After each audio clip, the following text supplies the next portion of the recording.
ये कहानी दो अल्टरनेट वर्ल्ड की है जो एक दूसरे की तलाश में है, लेकिन वो एक दूसरे के होने से अनजान है। फिर भी वो एक दूसरे को ढूंढ रहे हैं क्योंकि वही एक दूसरे को बचा सकते हैं। और ऐसे ऐसे रहस्य इस कहानी में छिपे हुए हैं। अंत में हमें अनाथ बच्चों की एक खूबसूरत फैकल्टी दिखाई जाती है। उधर मिमी हुमे नाम की एक बच्ची थी जो पहले ही प्रिडिक्ट कर लेती है कि आज उनका एग्जाम है, जबकि शेड्यूल में आज कोई एग्जाम नहीं था। बट सरप्राइजिंगली आज उनका सरप्राइज टेस्ट हो जाता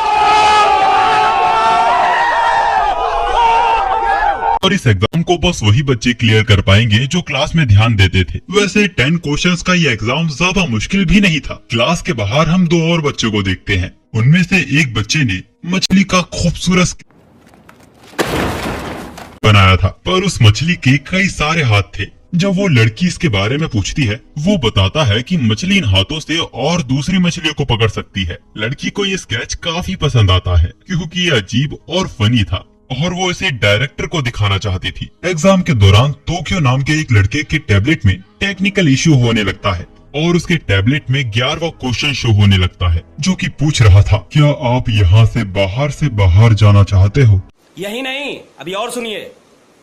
अब इसके बाद हमें एक अलग ही दुनिया दिखाई जाती है जो कि किसी मिस्टीरियस एपोक्लिप्स की वजह से कई सालों पहले ये दुनिया तबाह हो चुकी थी। और वही किरुका और मारू नाम के ये दो बच्चे किसी तरह सरवाइव करने की कोशिश कर रहे थे। वो एक ऐसे घर की तलाश में थे जिसका दरवाजा टूटा हुआ ना हो, जिसका मतलब ये होगा कि अब तक उस घर को किसी ने लूटा नहीं है और वहाँ उन्हें शायद कुछ खाने को मिल जाए। और वो लोग ऐसा एक घर ढूंढ भी लेते हैं जिसके अंदर वो टूटी हुई खिड़की से अंदर जाते हैं। किस्मत से उन्हें वहाँ टूथब्रश और टिश्यू पेपर के पैकेट मिल जाते हैं। अब क्योंकि किरुको ने काफी वक्त से अपने आप को रोका हुआ था, वो तुरंत टॉयलेट की ओर भागने लगती है, पर कमबोर्ड पर तो एक पौधा उगा हुआ था जिसको वो उखाड़ देती है और अपना काम करने लगती है। तभी मारू वहाँ से गुजर रहा था और वो वहीं अपना एम लॉक कर लेता है, जिस पर किरुको उसे डांटती भी है। वैसे मैं आपको बता दूं कि मारू किरुको को बहन बोलता है। इसके बाद वो लोग ऊपर वाली फ्लोर पर जाते हैं, जिनमें से एक कमरे में एक कपल की लाश पड़ी हुई थी। खाना न मिलने के कारण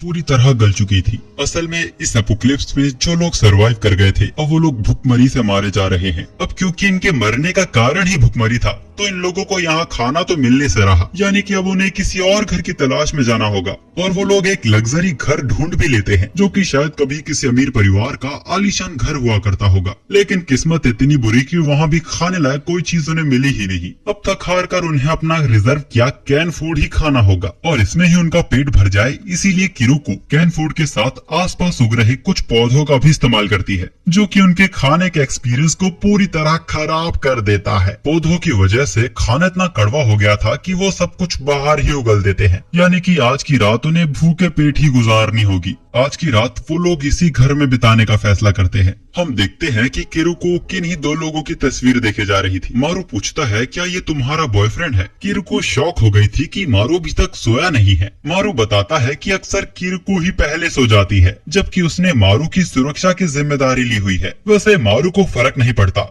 क्योंकि वो अपनी रक्षा खुद कर सकता है। किरुको बताती है कि इनमें से एक उसका दोस्त है और दूसरा वो है जिसको वो ढूंढ रही है, इसीलिए वो मारू के साथ है ताकि मारू को उसकी डेस्टिनेशन तक पहुंचाते वक्त वो अपना भी काम कर सके। बिल्डिंग के बाहर हम एक उड़ते हुए पक्षी को देखते हैं जिसका सिर है भी या नहीं पता नहीं। अब अगले दिन वे लोग फिर निकल पड़ते हैं अपने बिन मंजिल के सफर पे। वो लोग मैप का यूज करके रेलवे ट्रैक की ओर जा रहे थे, जहाँ शायद उनकी मुलाकात और लोगों से हो जाए। मारू कहता है कि उन्हें स्टोर्स पर भी गौर करके चलना चाहिए। किरुको को लगता है कि कल की बात की वजह से मारू से ताना मार रहा है, जिस पर मारू से मना करते हुए उसे समझाने लगता है। लेकिन तभी 5 लोग उनका रास्ता रोक देते हैं और उन दोनों को देखकर उनकी नीयत खराब होने लगती है। असल में ये गुंडे मारू को भी लड़की समझ रहे थे। मारू ने सच बताता है कि वो एक लड़का है और किरुको भी झूठ बोलती है कि वो भी एक लड़का है, लेकिन वो आँख से अंधे नहीं थे। वो किरुको को उसका बैग यही छोड़ उसके साथ चलने को कहते हैं। हम तुम्हें जन्नत दिखाएंगे।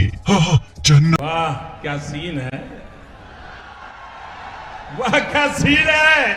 किरुको अपना बैग नीचे रख देती है और अपनी गन निकाल लेती है, जिसको देख सबकी फट जाती है। मारू कहता है कि इसमें इतनी गोलियां नहीं है जो इन पे बर्बाद की जा सके। मारू उन्हें अपनी जान बचाने का एक मौका देता है और वे लोग भी अपने दांत घिसिया कर वहाँ से जा रहे थे। तभी उनमें से एक चपड़ गंजू की बत्ती जलती है और वो बोलता है कि ये लड़की हमें नकली गन दिखाकर डरा रही है। तो अब किरुको भी मारू को भागने को कहती है, लेकिन हम देखते हैं कि मारू तो फिजिकली काफी स्ट्रांग है। वो दो लोगों को अपनी कमाल की मार्शल आर्ट टेक्निक से बड़े आराम से पीट देता है और जब बाकी भी इसमें दखल देने लगते हैं तो किरुको भी अपनी गन का यूज कर देती है, जो कि एक लेजर गन थी जो खंबे तक को पिघला देती है, जिसके नीचे आने से ये लोग बार बार बचे थे। और अब किरुको उनसे पूछती है, हाँ जी आप कुछ जन्नत दिखाने जैसी बात कर रहे थे। वो आदमी